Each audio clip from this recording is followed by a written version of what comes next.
नीम का थाना CMHO साहब का आप देख सकते हैं मानव अधिकार, राष्ट्रीय मानव अधिकार एवं भ्रष्टाचार निवारण जो आज ऑफिस का ओपनिंग है और नीम का थाना में इनका बहुत ही भव्य तरीके से गहलोत साहब का यहाँ पूरी टीम द्वारा स्वागत किया जा रहा है।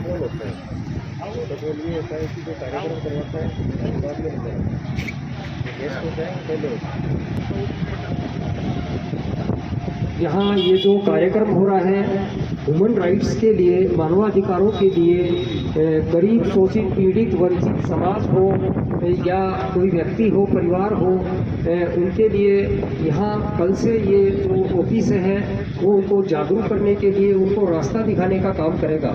लेकिन ये जो कड़ी आप देख रहे हैं यहाँ इस सम्मान कार्यक्रम की, यहाँ तक पहुँचाने में उस विभूति का नाम मैं अभी लेने वाला हूँ और उनका नाम है श्री धनपाल जी मीना, जो कि राजस्थान प्रदेश के अध्यक्ष भी हैं इस संगठन के, और उन्हीं का ये सब करा धरा है जो भी आज बड़ी बड़ी विभूतियाँ कि उन्होंने नीम का थाना जैसे जो अभी नया नया जिला बना है और उन्होंने यहाँ इस संगठन को खड़ा किए सर के कार्यक्रमों से अभी हुआ है। तो क्षेत्रवासियों को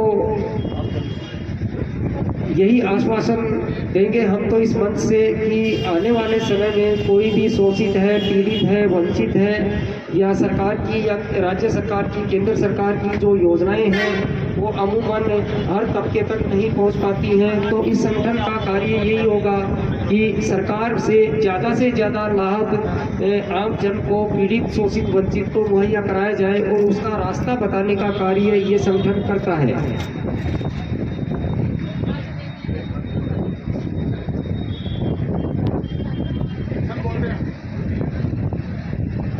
स्वागत सम्मान का ये कार्यक्रम चलता रहेगा। इस बीच मैं आईजी सर किशन साई जी से विनती करूंगा कि वो यहाँ माइक पर आए और अपना आशीर्वाद स्वरूप एक उद्बोधन।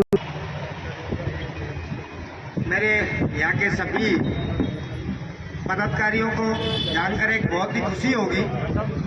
आपकी टीम में आज राष्ट्रीय मानव अधिकार, राष्ट्रीय प्रभारी होने के नाते आपकी एक मजबूत टीम बनाने के लिए सर्वप्रथम मैं घोषणा करता हूं सुभाष चंद्र जी सैनी, जिला मीडिया प्रभारी नीम का थाना। जोरदार तालियों से उनका स्वागत करें।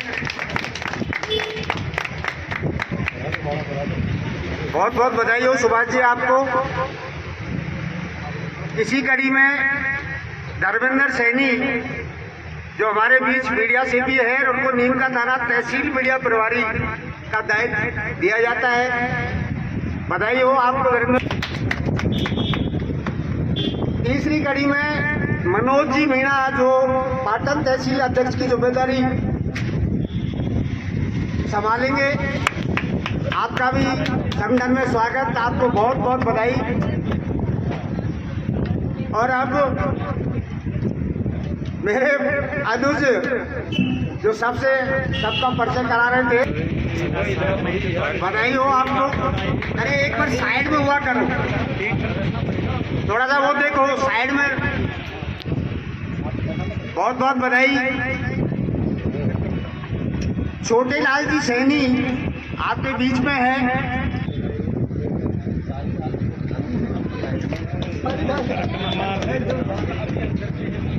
अभी एक मुक्त आकाश संस्थान चला रहे हैं और जिसमें नीम का थाना के 70 से 80 बच्चे जो झुग्गी झोपड़ियों में रहते हैं, बस्तियों में रहते हैं, उनको ये पढ़ाने का काम करते हैं। और वो सारे के सारे बच्चे अभी चौथी, पांचवी, छठी राष्ट्रीय कार्यकारिणी को और राज्य की कार्यकारिणी को कि ऐसे नीम का थाना के युवा इस संगठन से जुड़ रहे हैं। मैं बहुत बहुत तालियां चाहूँगा ललित जी के लिए।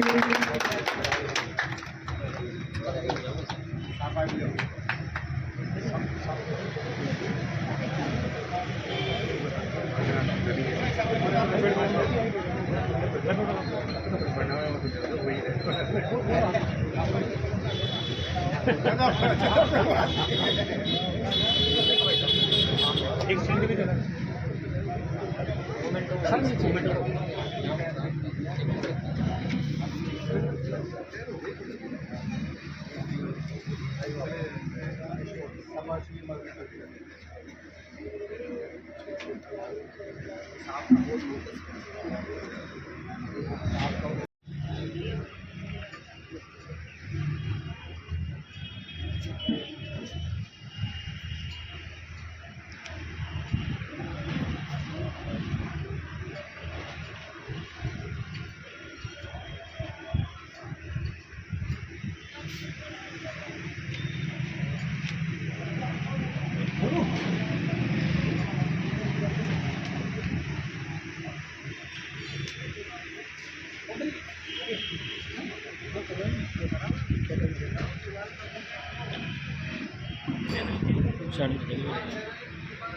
बोलिए भारत माता की। सभी को सादर वंदन। सभी को विदित है कि आज यहाँ नीमका थाना जिला हेडक्वार्टर पर राष्ट्रीय मानव अधिकार एवं भ्रष्टाचार निवारण जो संगठन है ह्यूमन राइट्स का, शोषित पीड़ित वंचित की आवाज़ को उठाने वाला एक संगठन, उसका यहाँ अभी थोड़ी देर पश्चात ही राज्य मानवाधिकार आयोग के आईजीपी महोदय हमारे बीच में यहाँ बैठे हुए हैं, माननीय श्री हर्षाई जी मीना। उनके बेशक छोटा है लेकिन इसका उद्देश्य बहुत बड़ा है। तो मैं आईजीपी सर से हम्बल रिक्वेस्ट करूंगा कि एक बार पधार करके फीता काट करके कार्यालय का उद्घाटन करने का कष्ट करें।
तिलक विलक तो यार हमारी जन्म सरनाज नहीं तो मैं आना करते नहीं हूँ।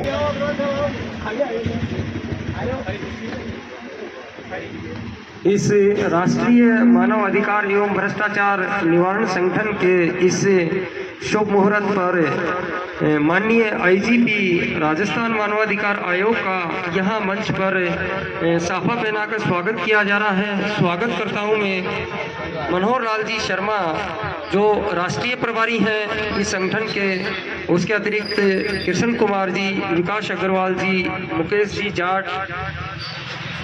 ये हमारे राजस्थान की परंपरा रही है कि आगंतुकों का मान सम्मान हमारी संस्कृति में निहित है।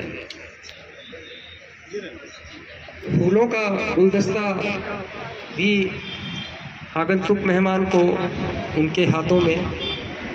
एक बार आईजीपी सर के लिए जोरदार तालियां चाहूँगा मैं आए हुए मेहमानों से कि उन्होंने अपना इतना अमूल्य और कीमती समय निकाल करके उनका जो पद है राज्य मानवाधिकार आयोग आईजीपी का, उसके अकॉर्डिंग यहाँ पधारे, पहुँचे और समय दिया।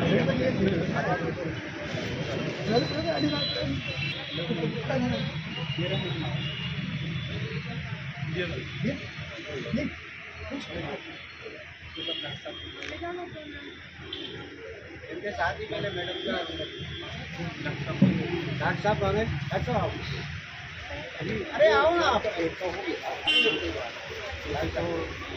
अभी अगली इस सम्मान की कड़ी में आदरणीय डॉक्टर साहब जो हमारे बीच चौमू से पधारे हैं, उनका भी माला साफा पहना करके। अरे आप आ जाओ ना, उनमें से जो है आप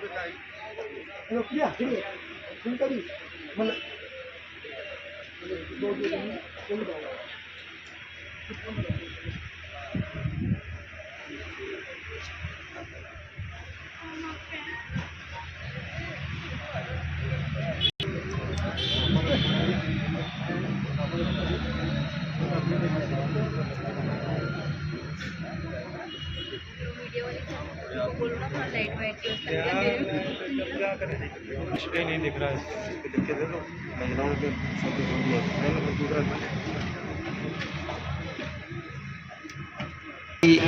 मंच पर आए और हमारे संगठन की महिला पदाधिकारियों के हाथ से शॉल ओढ़ा करके उन्हें आशीर्वाद। आदरणीय मीना जी से भी मैं अनुरोध करूंगा कि वो भी पधारें।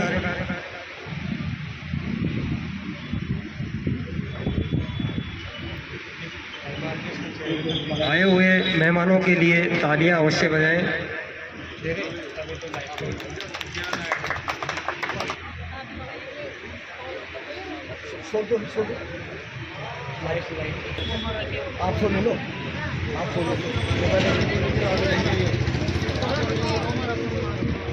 आगे इस सम्मान की कड़ी में हमारे बीच में पधारे हुए अलवर कठुआ खेड़ली से बहुत ही वरिष्ठ मीडिया के पदाधिकारी हैं और बहुत ही अनेकों संगठनों में राष्ट्रीय स्तर पर काम कर रहे हैं। मैं आदरणीय बड़े भाई मनोहर लाल जी शर्मा से भी निवेदन करूंगा कि वो भी मंच पर खड़े हो और साथियों से कहूंगा कि संगठन की तरफ से उनका भी राष्ट्रीय स्तर पर आपका भी माला और साफा पहना करके स्वागत सत्कार किया जाए।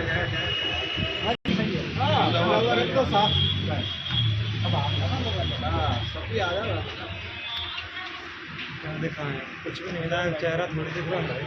लाइट, अरे बाहर लाइट नहीं है क्या?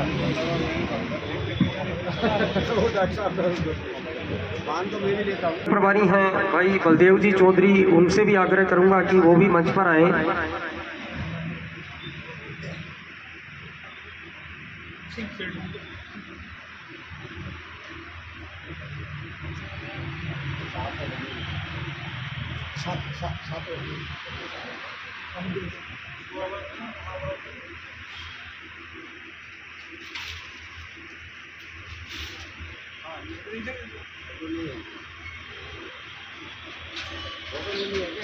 चल रहा है लाइट, चल रहा है।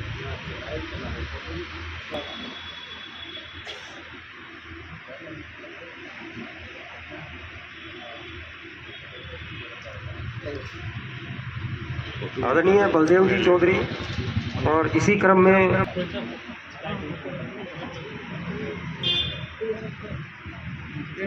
लाइट लगाए उन्हें।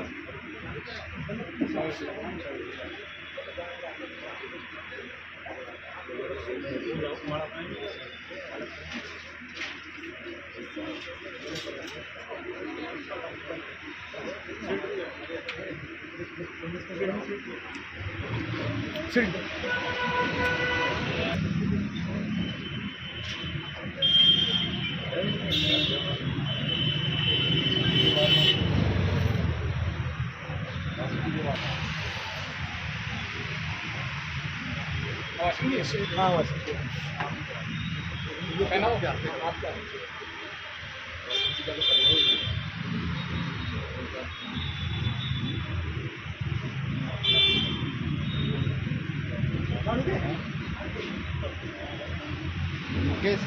हाँ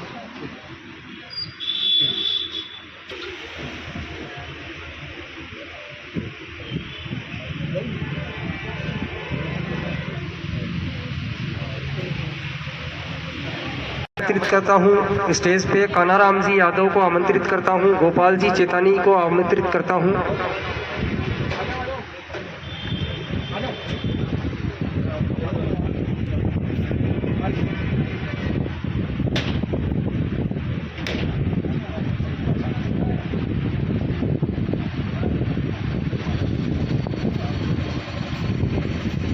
आज हमारे बीच में राजस्थान राज्य मानवाधिकार आयोग के आईजीपी सर किशन साहे जी उपस्थित हैं।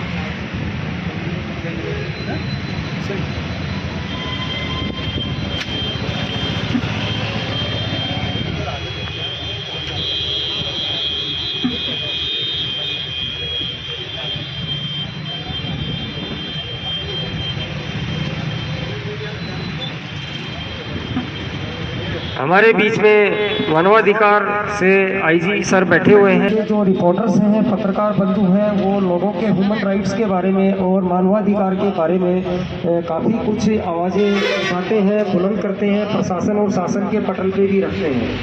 मैं ऐसे मीडिया बंधुओं को और ऐसे रिपोर्टर्स को यहाँ स्टेज पर बुला करके आपके सामने सम्मान अनुमति चाहता हूँ।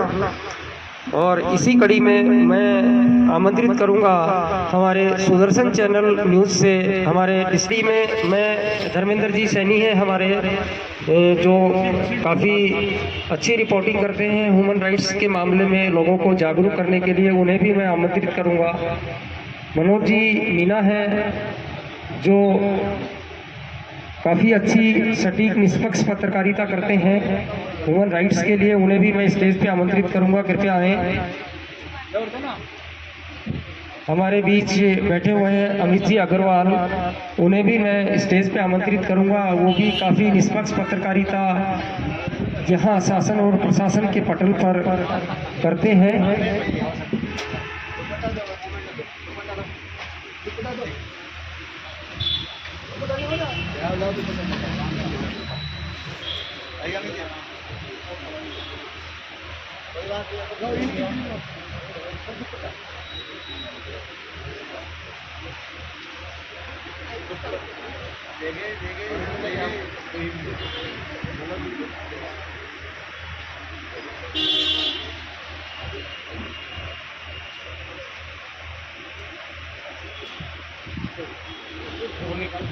संगठन की ही पदाधिकारी हूँ, वो भी आए।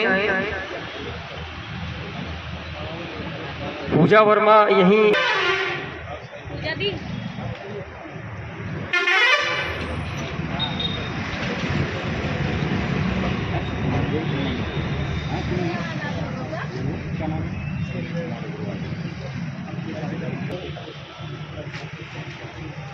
अभी आगे के मंच के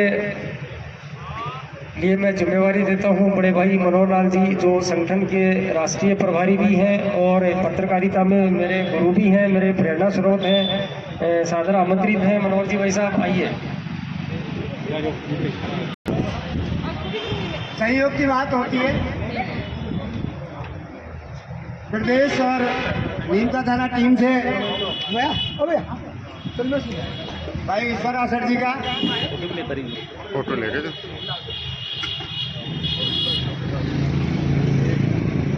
गोयल साहब, ईश्वर जी आसर साहब का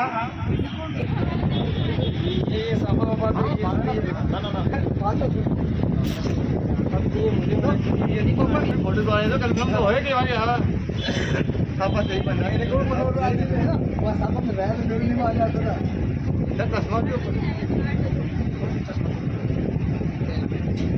हमारे बीच हमारे साथी छोटे लाल जी वो भी आए हैं और अपना सम्मान छोटे लाल जी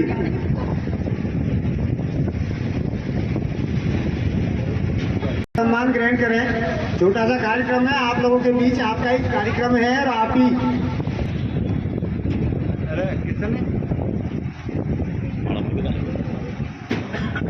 काफी अच्छा खुशी का पल है। कार्यक्रम छोटा लेकिन आनंददायक रहा।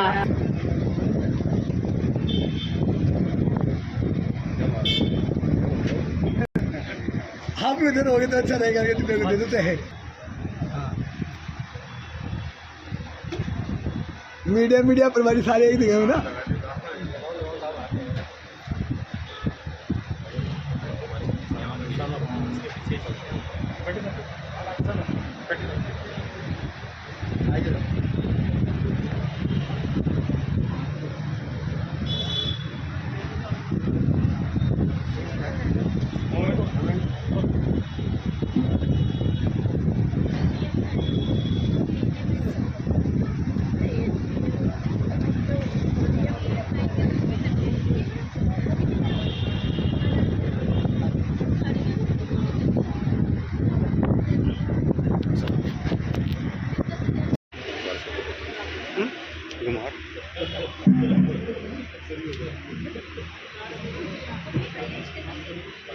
उपस्थित सभी को मेरी तरफ से नमस्कार।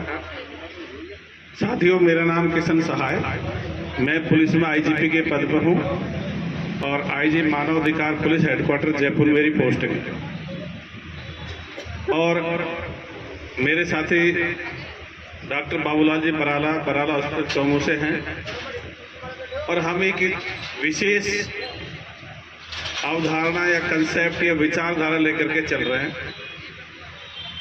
ये जो ऐसी एक विचारधारा लेकर चल रहे हैं जो पूरे विश्व को, पूरे वर्ल्ड को एक दिशा देगी। क्योंकि जो पहले की जो धर्म है ये भी विचारधारा ही है। इस्लाम भी एक विचारधारा है, बौद्ध भी एक विचारधारा है, हिंदू भी एक विचारधारा है, क्रिश्चियन भी एक विचारधारा है, सिख भी एक विचारधारा है।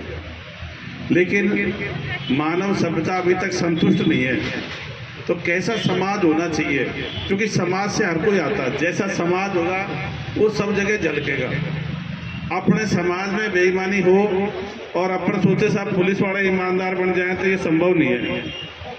चुनाव के टाइम पे अगर अपन नेताओं से दारू ले लें, पैसे ले लें, पार्टियां उनसे पैसे लेके टिकट दें और फिर सोचें कि भाई ये नेता ईमानदारी से काम करे, तो ये संभव नहीं है।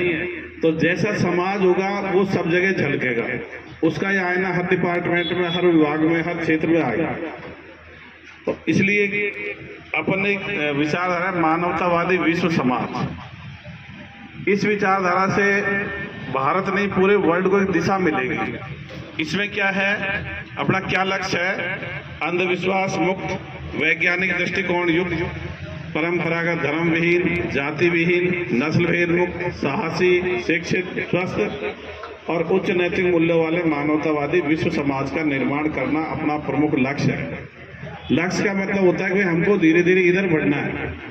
विज्ञानवाद को बढ़ावा देना है, अंधविश्वासों को खत्म करना है, परंपरागत धर्म से हिंदू, मुस्लिम, सिख, ईसाई, जैन, बौद्ध, पारसी, यहूदी इनको खत्म करना है। जातियों की कोई जरूरत नहीं है। मीणा, गुर्जर, जाट, बैरवा, ब्राह्मण इनकी कोई जरूरत नहीं है। अपन सब एक ही हैं। नस्लें तो रहेंगी प्राकृतिक रूप से, लेकिन नस्ल भेद की जरूरत नहीं है कि भाई गोरे ज्यादा सही होते हैं कि काले ज्यादा सही होते हैं, सब बराबर है।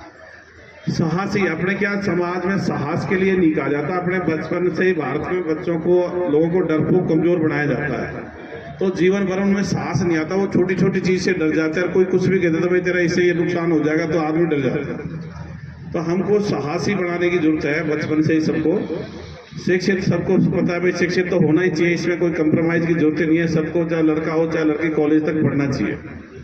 स्वास्थ्य के लिए खेलों का आयोजन होना चाहिए ज़्यादा से ज़्यादा। और आपको बता दो, लड़कियों के कुश्ती दंगल राजस्थान में 3 बार हुए, जो डॉक्टर साहब ने हम नहीं कराए।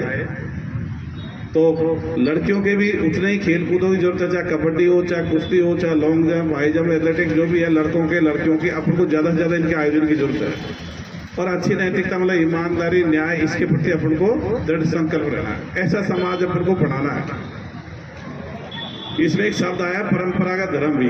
परंपरागत धर्मों से मतलब हिंदू, मुस्लिम, सिख, ईसाई, जैन, बौद्ध, पारसी, यहूदी, इन धर्मों की कोई जरूरत नहीं है।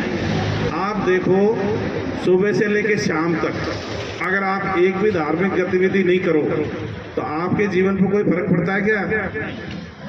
और सप्ताह भर तक नहीं किया, महीना भर तक नहीं किया, साल भर तक नहीं किया तो कोई फर्क पड़ता है? इसलिए इनकी कोई जरूरत नहीं है। फालतू के वजन है जो दिमाग पे लद लिए जाते हैं। अगर आदमी किसी धर्म वगैरह में नहीं पड़ेगा तो उसका दिमाग ज्यादा चलेगा।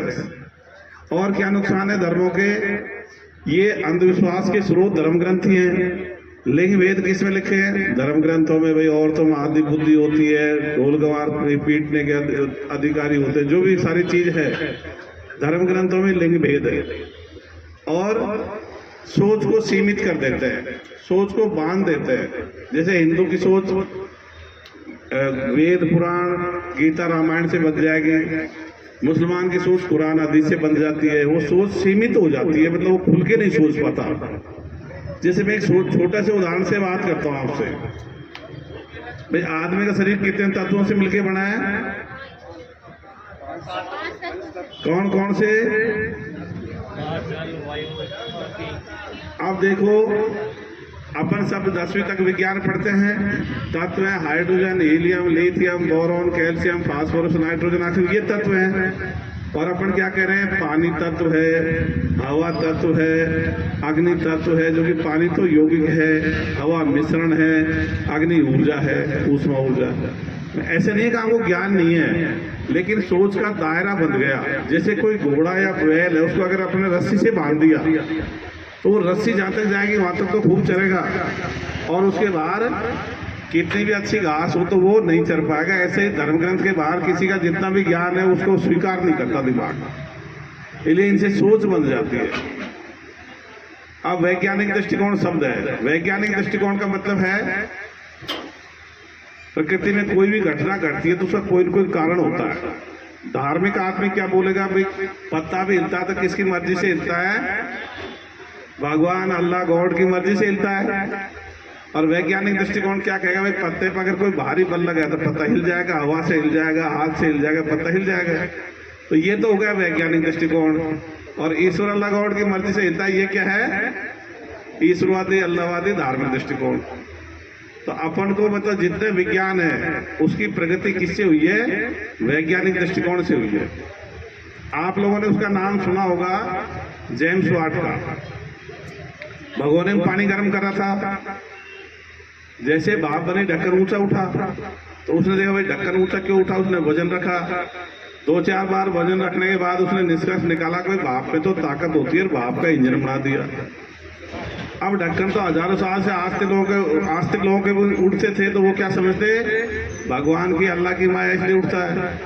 और नास्तिकों के उठते थे, वो क्या समझते थे? भाई प्रकृति में अपने आप उठते, अपने क्या लेना देना इससे। और वैज्ञानिक दृष्टिकोण क्या कहता है, भाई क्यों ऐसा हो रहा है, इसमें दिमाग लगाओ अपना।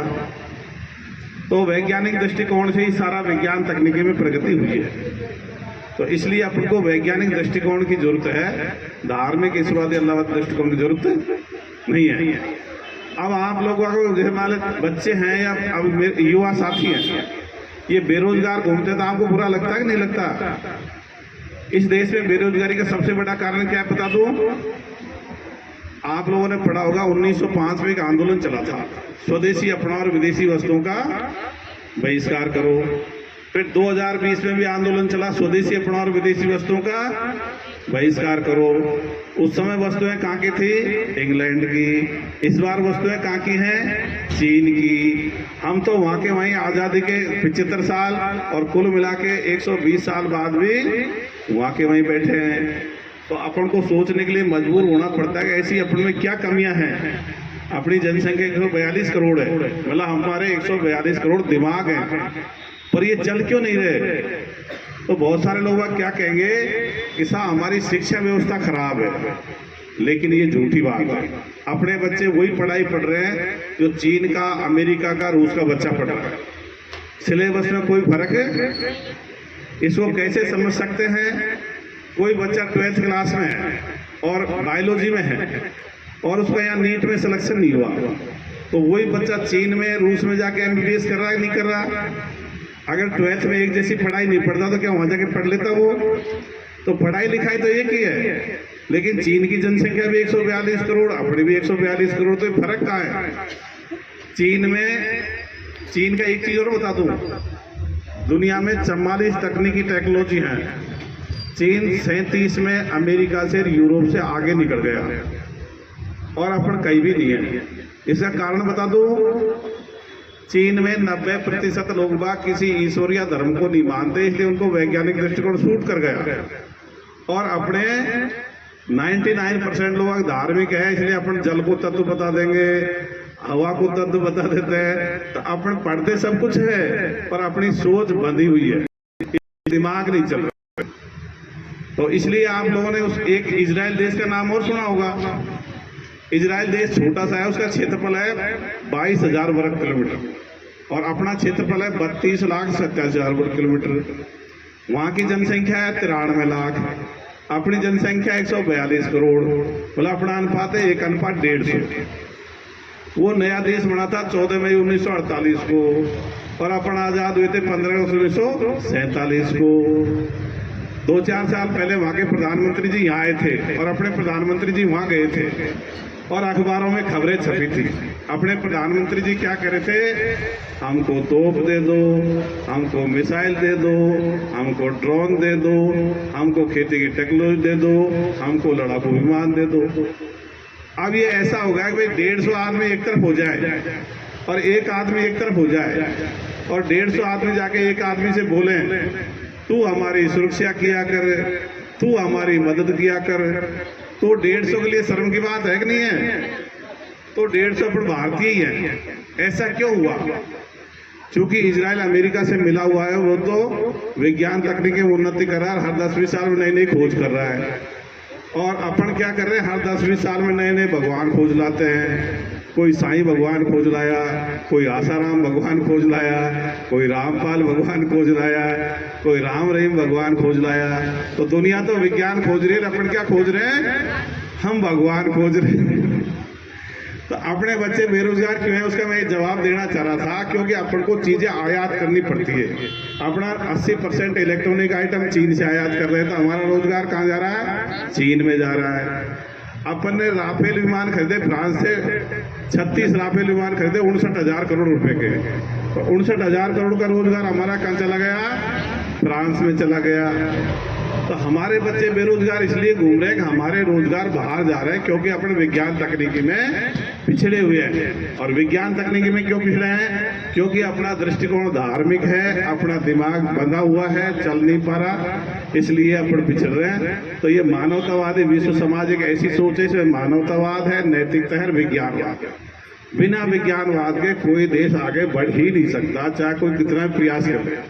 कोई भी प्रधानमंत्री बन जाए, वो अपना पूरा प्रयास करता है, उसके हम इरादों पे हम शक नहीं करते, लेकिन उसके समझ पे अपन कह सकते हैं भाई इसको विज्ञानवाद की तरफ जाना चाहिए, ये इसको समझ नहीं पा रहा। एक और बता दो, अपनी जो ये विचारधारा है, इसमें अभिवादन के शब्द ऐसे नमस्कार, प्रणाम, गुड मॉर्निंग, गुड इवनिंग, सुप्रभात, जय मानवता, जय नैतिकता, जय विज्ञान, आदाब, हेलो, ऐसे शब्द हैं। अपने व्यक्ति वाले या धर्म वाले शब्दों का उच्चारण नहीं करते, क्योंकि एक बोला जय श्री राम, दूसरा बोल रहा सलाम वालेकुम, वहीं शरण चालू हो गई। एक बोल रहा जय भीम, दूसरा बोल रहा तेजा जी की जय, तो वहीं शरण चालू हो गई। एक बोल रहा बुद्धाय नमः, दूसरा कह रहा जय भवानी, तो वहीं शरण चालू हो गई। तो अभिवादन के भी शब्द अपन को ऐसे काम में लेने चाहिए जो एक दूसरे को जोड़े। अगर अलगावाद पैदा करते हैं तो उन अभिवादन के शब्दों को कोई फायदा नहीं है। तो आप लोगों ने बुलाया, समय दिया, सम्मान दिया, इसके लिए बहुत बहुत धन्यवाद। और मेरे मोबाइल नंबर बैनर पे लिखे हुए हैं, कभी नोट कर सकते हो, कोई भी कभी जयपुर आए तो मोस्ट वेलकम। मैं पुलिस हेडक्वार्टर में बैठता हूँ, कमरा नंबर मेरा 528 है। सभी को बहुत बहुत धन्यवाद, नमस्कार।